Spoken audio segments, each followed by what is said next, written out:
And I remember as a kid thinking, like, this doesn't make any sense. Why would anybody want to come to Newfoundland?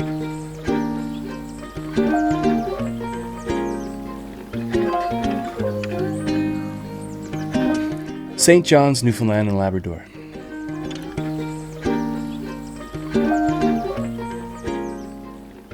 The weather sucks here for most of the year.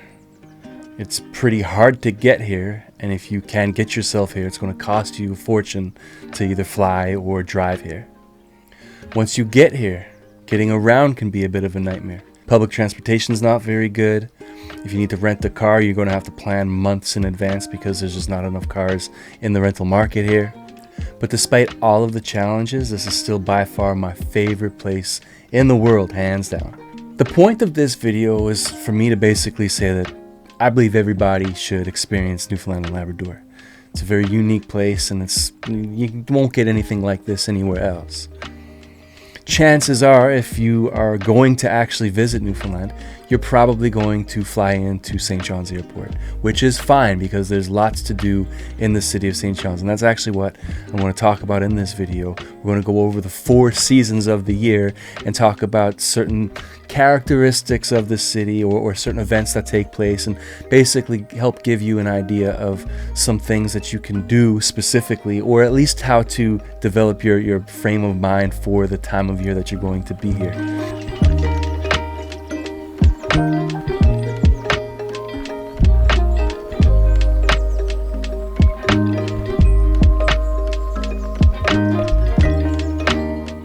There's a lot more to Newfoundland than just St. John's, and I do my best to highlight that throughout all the videos on my channel, that you have a lot of other options other than the capital city.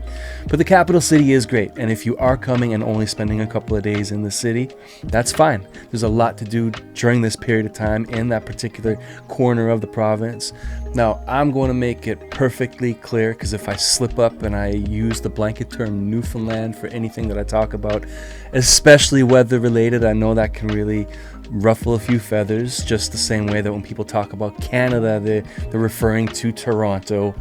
90% of the time it doesn't reflect Canada in general. So I'm going to do my absolute best to specify I am talking about St. John's in this video. If I talk about the weather in Newfoundland here or there, please forgive me. It's a habit, but I know that the weather patterns are quite different region by region around Newfoundland. I'm not trying to upset anybody when I give like a blanket statement about the weather in Newfoundland. I mean St. John's for the purpose of this video. With that said, I think it's probably pretty important to point out that because this is a video covering the 4 seasons of the year, this is a video a year in the making. So you're going to see me with my beard in a couple of scenes here and there, clean shaven in other scenes. I am taking snippets of videos that I've created over the course of 2023 to piece together like a year-end 4-season St. John's video. So yeah, you're not crazy. You are seeing a different version of me from time to time throughout the year. I'll sort of clip showed and together for this video here. Newfoundlanders, for the most part, consider the summer months, particularly a couple of weeks sort of overlapping through mid-July through mid-August, as like peak tourism season, and for good reason. The weather is usually pretty good and you can do a lot outdoors and explore all of the nature that Newfoundland offers. But you don't need to be afraid of the winter, or my least favorite season in the St. John's area, spring. There's a lot that you can do even in these other seasons, so that's what we're going to talk about here in this video. We're going to start with winter because Christmas just passed and we're heading into the thick of winter now. I'm not going to dwell too much on Christmas in this video, but I will mention a few points because it is a part of winter, and in Newfoundland it can be very special. I know that if you enjoy Christmas, you can make it special no matter where you are. It's all about, your family traditions and how you specifically celebrate. I've spent Christmas in a number of different Canadian locations anyway. But just generally speaking, and of course I'm biased here, I will say that I feel like there's something innately unique and special about Christmas in Newfoundland, but that's just my opinion. Now, I don't have stats on hand about white Christmases in Newfoundland, but just in my own experience, we have had a lot of green Christmases over the past couple of decades anyway. But when we do have snow at Christmas, and it can happen, it just makes it sort of extra special. And maybe because it's such a rare event now, makes it even a step more special again. Some of the other things that are really popular around winter are just things that I'm not interested in. I don't really enjoy the winter activities that are actually quite popular in a lot of regions around Newfoundland, like the ATVs and snowmobiles and just skiing, and whether downhill or cross country, and snowshoeing, and a lot of things that people do when there is snow on the ground and they get out of the house. It's not for me. I played basketball as a junior high school kid, and my winter days were spent indoors, and when I wasn't playing basketball, which was pretty much every day, I was probably home watching TV or something. But there are a lot of winter activities that are very popular all around Newfoundland, St. John's area included. You can't really drive your ATVs or snowmobiles within the city limits, but there's a lot of places around that you can get out of the city with a really short drive and take advantage of things like that.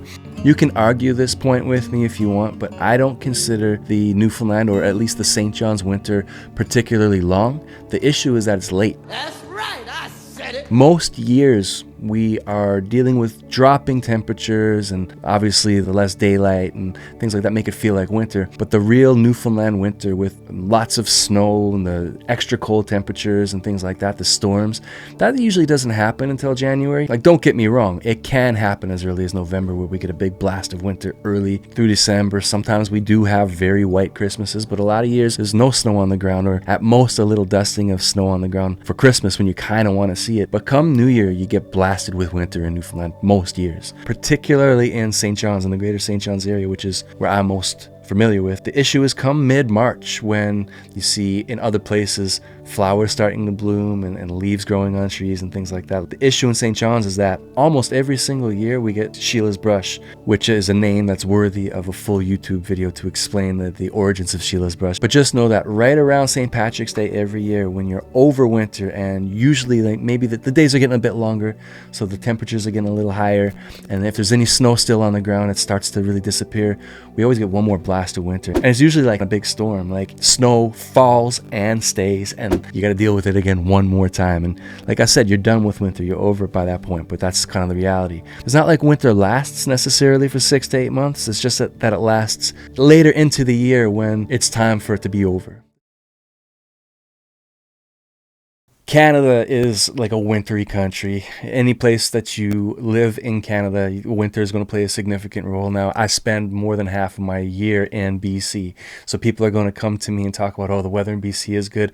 I'm not going to say you're wrong if you like the weather in BC, but winter in BC is not like San Diego. It's not good weather, in my opinion. I'm not going to argue with you. If you like it, you like it. I don't hate it. It is what it is, but it's still winter. We do get cold temperatures. In recent years, it's very, very regular to get a couple of snowfalls throughout the year. We get less snow, far less snow than most regions of Canada, but snow still arrives in the wintertime most years now. With that said, Canada, winter is winter. Everybody deals with it, and it gets a little more severe depending on which specific region of Canada you're in, but winter is a fact of life in Canada. The thing that differentiates Newfoundland from a lot of Canada is not winter itself, it's spring. And specifically the Northeast Avalon, or probably most of the Avalon Peninsula of Newfoundland is kind of dealing with the same phenomenon. It is the rain, drizzle, and fog. Whew. And April can be a hard month. It's supposed to be spring. It's close to the end of April. I mean, winter came real late in 2023, but it's time to put winter behind us, and this is not an unusual circumstance for at least the east coast of Newfoundland. It's cold, but it's not freezing. It's damp, but it's not raining every day. It's just gray and gloomy, the rain, drizzle, fog. The snow didn't even really start to fall until it should have been finished this year. And now what's left is kind of like what the snow blowers push up, or the street plows push up on lawns. And that stuff isn't snow anymore. That turns to ice and takes longer to melt. While collecting all of the dirt and debris over the course of a winter. So it's not nice to look at. The grass that you can see is brown and not alive yet. There's no leaves on the trees. It's just a hard time of year. So like, if I say April is hard, what I mean is that this type of weather can come and stay for a really long time and just not change. And it's gloomy. It's kind of harmless. It's not super windy. It's not super cold. It's like there's this cover over the entire area, and it's hard to deal with, and there's no relief. It just doesn't go away. This is hard because it is just hanging around. It's been at least a week. It's expected to last for like at least another week longer. Yesterday I saw a couple of little slivers, little cracks in the clouds with hints of blue, but they didn't last, and the clouds just kind of rolled back over. So it's tough, but this is what happens very often in the month of April. You kind of know what to expect when winter starts. It might be a little bit hard for a little while, but winter's coming. The days are shorter, the temperatures drop, you expect some snow, and you mentally prepare for it. It's no big deal. I shouldn't say it's no big deal. It's just part of the process to prepare for winter.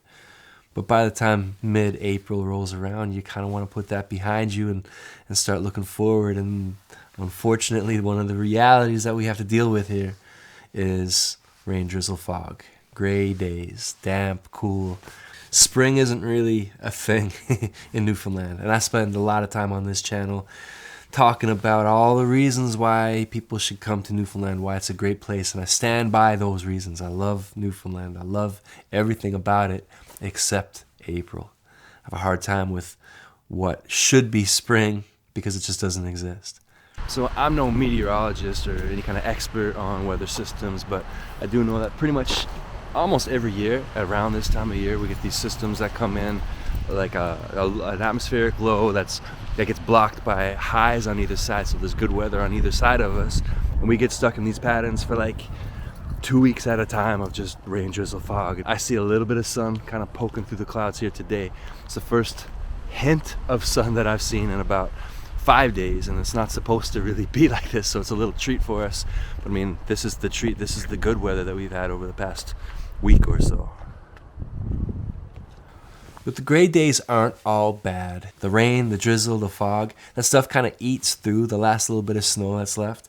And the temperatures are slowly creeping up. Once in a while, you'll get an anomaly with a real nice day. But as hard as it is to deal with in the moment, it's actually kind of exciting because the days are getting longer.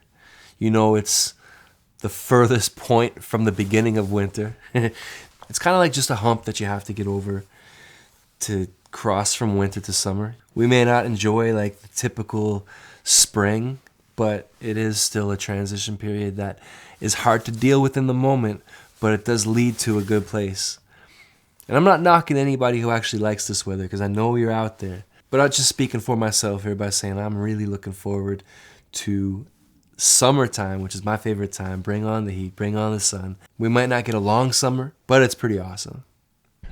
I'm not really trying to sell Newfoundland. I'm trying to paint the picture of the place and let you decide for yourself if this is the type of place that you want to live. My main purpose for making these videos is not really to like sell anybody on Newfoundland. It's just kind of like to tell you about it, tell you that it's here, and not everybody's going to love it, but it's a type of place that a lot of people do love. You see the sun trying to peek out behind me here now. This is the brightest I've seen it in definitely in a week. Even though it's still, you can see it's still pretty gloomy. Yeah. May is coming around the corner. We're talking higher temperatures, hopefully a little bit less rain, drizzle, and fog, a little bit more outdoor activities, possibilities to do just more outdoors. I jumped in the car this past Friday to run down to Fairyland and see if the iceberg that I saw on social media was still there. And it was, and it was worth the drive. It was amazing to see. Photos just don't do it justice. You need to really lay your eyes on something like this to do it justice, to really understand what you're looking at. I remember as a kid seeing icebergs and thinking, ooh, ice in the water, cool. But when you take even like a millisecond to think about what an iceberg is, where it came from, when it came from, it's actually really cool. And I did go down to see that giant iceberg that ran aground right at Fairyland. So at the end of the video, I'd love to have like a proper happy ending and the sky behind me just open up and see the blue skies or the sun shining through. But this isn't Hollywood. This is Newfoundland, not Disneyland. So it's not always going to be the standard sort of happy ending. But the optimism is still there, even if the weather makes it hard to stay optimistic. But it's getting better. It's a little bit brighter today than it has been for the last couple of days. It's probably still going to be a little bit of time before the weather really breaks, but that's just that's just what we got to deal with, and we can deal with it. And before you know it, the days are going to be longer, the weather's going to be warmer, the sky's going to be bluer, the sun's going to be shining, and it's going to be all right.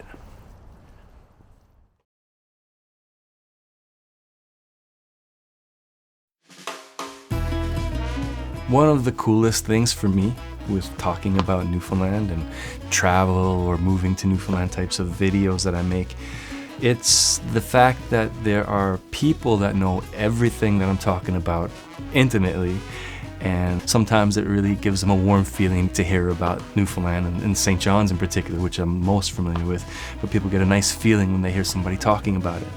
On the other side of the coin, you have a place that is almost completely unknown to a lot of people, and you can talk about things that are, you know, the worst kept secrets in Newfoundland to Newfoundlanders, but a lot of people, I would say many more people, have no idea about these places. I'm specifically, of course, talking about the Downtown Pedestrian Mall, the George Street Festival, and the Royal St. John's Regatta. These three places located in downtown St. John's or very close to downtown St. John's will appeal to you if you're a people person, if you enjoy crowds. And I understand that not everybody fits that mold. Some people just don't want to be around crowds at all. Some people come to Newfoundland because it is so far away from everything else and you're looking for something different. So this short list isn't meant to appeal to everybody.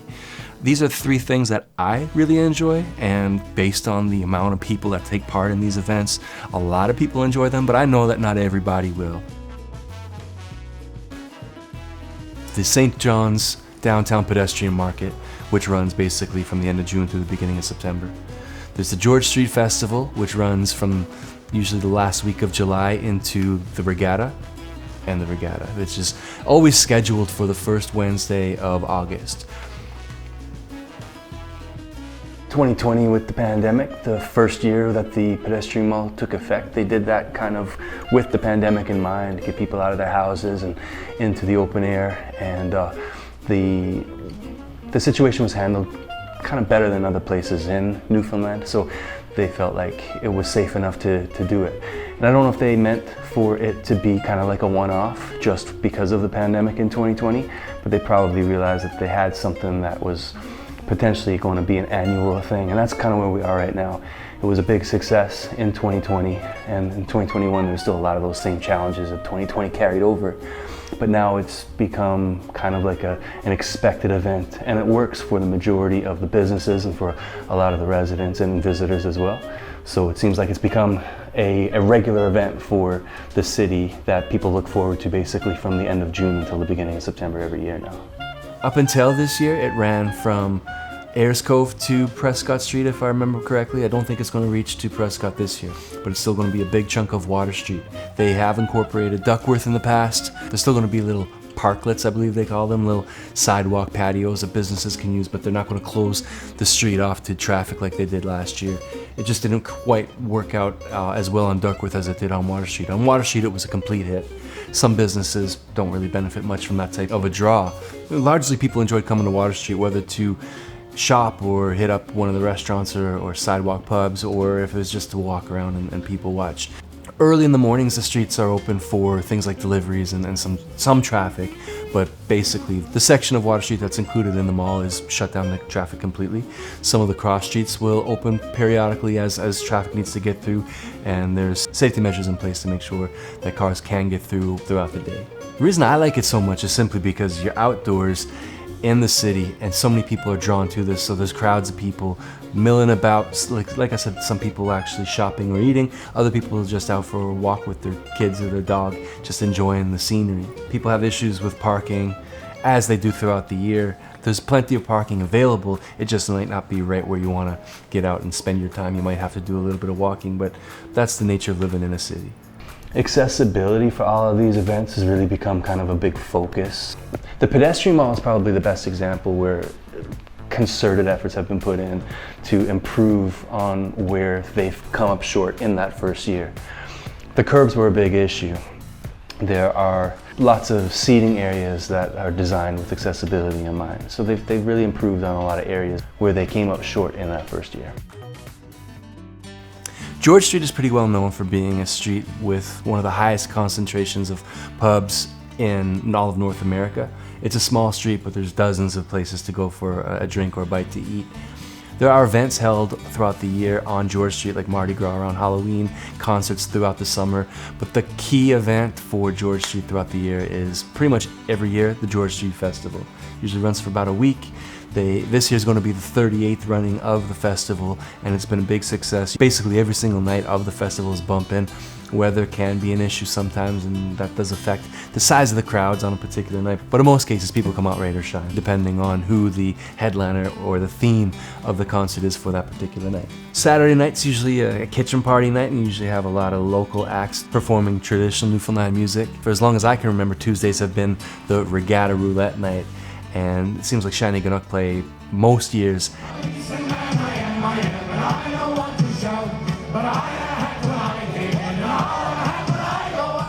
And it's another typically traditional Newfoundland music style night, but it's a good time. The regatta roulette thing, we'll talk about that in a minute, but the idea of regatta falling on a Wednesday and being a weather-dependent holiday leads to a little bit of fun on a Tuesday night where you don't necessarily know if you're actually going to get the municipal holiday on the Wednesday. Outside of the city of St. John's, Regatta Wednesday is not offered as a holiday in any case, so it doesn't really matter too much, but it's basically a city holiday in the city of St. John's. So going out for, in my opinion, the greatest night of George Street every year, the Tuesday night, you're taking a risk that you never quite know what's going to happen. Last year, 2022, the regatta was actually postponed by a day, and it was the first time in 15 years or so. It's like, it does happen where the regatta gets postponed by a day due to weather, winds, rains, whatever the case may be. But last year was the first time it was postponed due to weather in about 15 years. So going out on Tuesday night, if you didn't already assure yourself that you were off on that Wednesday, you probably had a rough morning. But that's just part of the fun. Crowds are big. You're not getting around the street very easily once the concerts start. But when the music ends at, I believe, about 11 o'clock, or maybe like a little bit earlier than that, 10 or 11 o'clock, the street is just open. You can walk around the street with your drinks, pop into the different clubs. I believe all cover charges are covered by the fee to get on the street, by your ticket for the festival that night. And I think if you come after the concerts are over, you still pay a single admission fee for the entire street, and it'll be a reduced rate compared to if you show up for the concert itself. I'm getting older now. I'm not into partying on the street as much as I would have been, in my younger years, but it's still a great concert, great atmosphere, and if you are into partying, it's a great party after as well. The George Street Festival, again, old street. There's been improvements made with the individual businesses that exist on the street. Accessibility is definitely an issue in an old city like St. John's. Planning did not take accessibility into account really at all. But with the crowds and the concert area, they have made some improvements to really help out.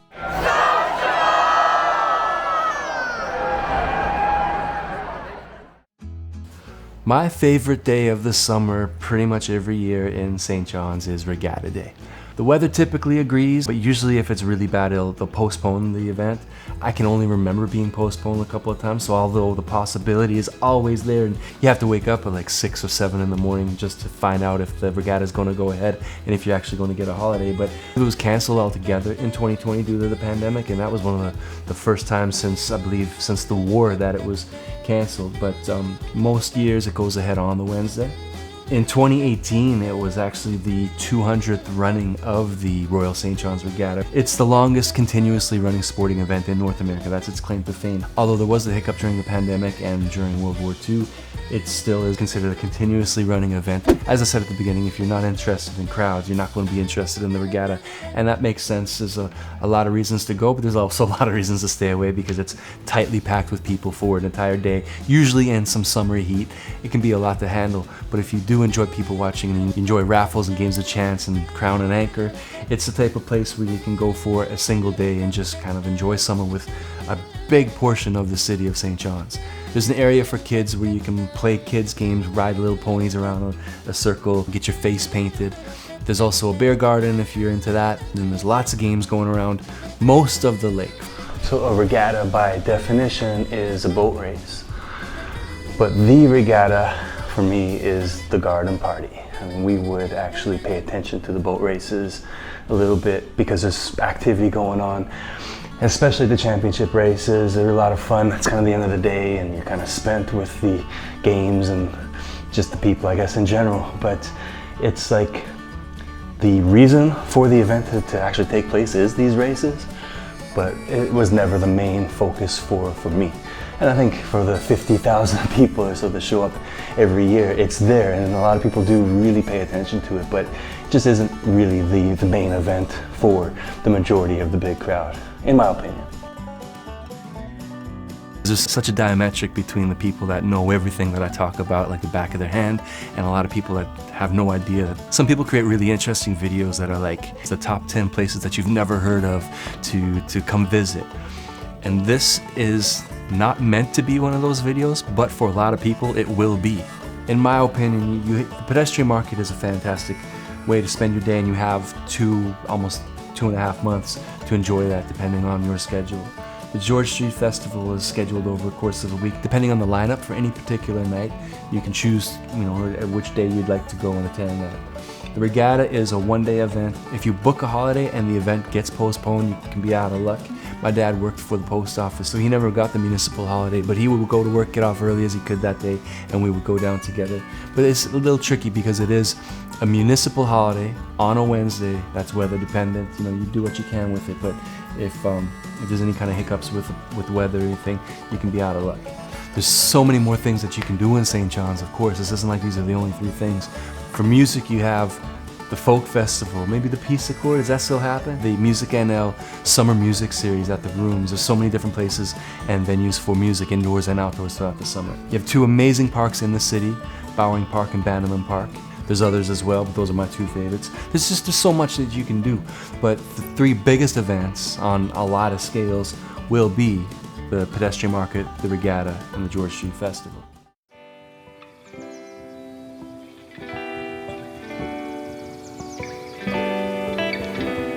So to frame fall for you, let me sort of bring it back about 30 years, 25, 30 years now, and just talk about tourism in Newfoundland, not just St. John's, but Newfoundland in general. Tourism at that point in time was held in a very different light than it is today. There was tourism, and a lot of it centered around provincial parks, and there was a lot of provincial parks for camping. There was hunting and fishing and outfitting different outdoor activities. Newfoundland has maintained a reputation for that type of a destination all throughout time, and even to this very day. But about 25, 30 years ago, something else happened that sort of forced the province to think about tourism in a different light. And that was the collapse of the cod fishery. In 1992, the moratorium was set preventing a way of life for Newfoundland to continue, and 10% of the entire population of the province had found themselves out of work in a single day. Luckily, it kind of coincided with the period of time that oil production came online. Now, there's a whole other argument to be made about whether that was good or bad, but just economically speaking, the devastation that the province faced, and it was devastating, it was somewhat softened by the benefits that were reaped by developing the oil and gas industry in the province of Newfoundland and Labrador. As bad as things got when 50,000-60,000 people lost their jobs in one day, things would have been even worse if they didn't have, if we as a province didn't have the oil and gas industry to basically see the light of day at that period of time. it didn't make sense to put all of our eggs in one basket, and economically speaking, having one industry that dominated the province's economy led to the worst mass layoff in Canadian history, which led to the utter devastation that we faced. So yeah, great, the oil's online. We have some hope for the future because of the oil industry. But what happens if and when that goes away? Tourism was looked at as a potential opportunity to grow on. And I remember as a kid thinking, like, this doesn't make any sense. Why would anybody want to come to Newfoundland? We were Canada's poor, sort of unwanted child. We had an issue of lacking self-confidence, generally speaking, as a people. Why would anybody want to come and visit us? But it was only around that time that I heard of Grossmoor National Park. I didn't know it existed. It was years after that when I started to look at the nature and the beautiful outport communities that thrived under the fishing economy as places that don't exist anywhere else in the world. And now the tourism industry in Newfoundland and Labrador is one pillar of a few that have helped keep the economy afloat more than 30 years after that moratorium on the Northern Cod has been set.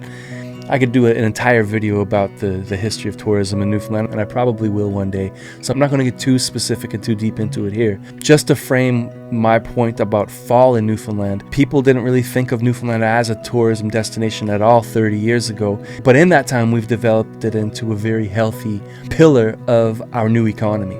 Newfoundlanders widely consider the tourism season to be a short window in the year, and I believe there's a way to extend this by about double if we change the way that we think about what tourism in Newfoundland is, the same way that we changed what we thought it was 30 years ago into something more broad. Highlighting just one idea in the city of St. John's that's not unique to Canada but is relatively new in the St. John's area is Lester's Farm Market. They develop it in a great way for people's enjoyment in the fall months leading up to Halloween. It's a real gem of a treat that people in the St. John's area can enjoy in the fall months.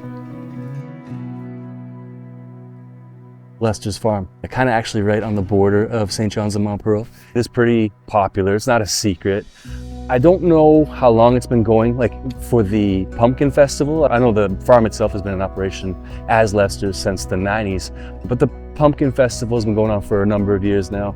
And they've actually, to my knowledge, they've added like an adult Fright Fest type of like Halloween event at the farm. I haven't actually gone there myself, but it's something that I noticed online that is available now. Whether it's new or not, I don't know.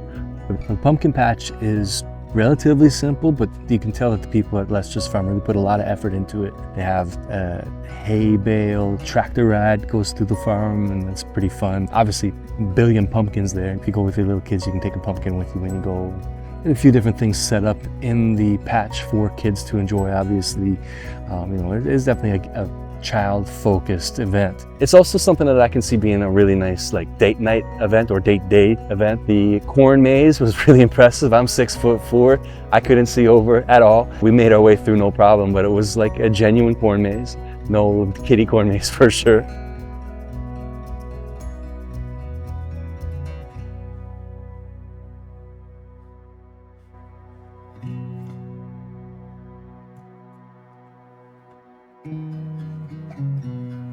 It's simple, it's not like they're promising the world with this event, but they put in some real effort. You can see the effort that they put into it. Now, I'm not affiliated with Lester's Farm in any way. I just really enjoyed the experiences that they organized and put off. And in the sort of early to mid-autumn, when usually we have some pretty good weather around Newfoundland, you want to get out and take advantage of the calm before the storm, quite figuratively and literally. When it comes to weather in Newfoundland, you never know what you're going to get day by day, month by month, season by season. But what I've noticed in the last couple of years, at least, the fall of the year is actually like the most predictably decent weather that you can get consistently going from east to west along the Trans-Canada Highway on the island. You can't count on spring for anything. We know winter's going to be tough. Summer's hit or miss, but fall's been consistently good for the last number of years. There's lots you can do in the fall. My suggestion is to consider fall as more than just the shoulder season of the tourism season. The weather's actually pretty good in fall in most of Newfoundland, most years. I know people are already thinking about fall as what they can offer to extend the tourism season beyond the summer months. This isn't a brand new thought. But I believe that there's a lot more that can happen to develop this idea further with tourism operators in the province in general.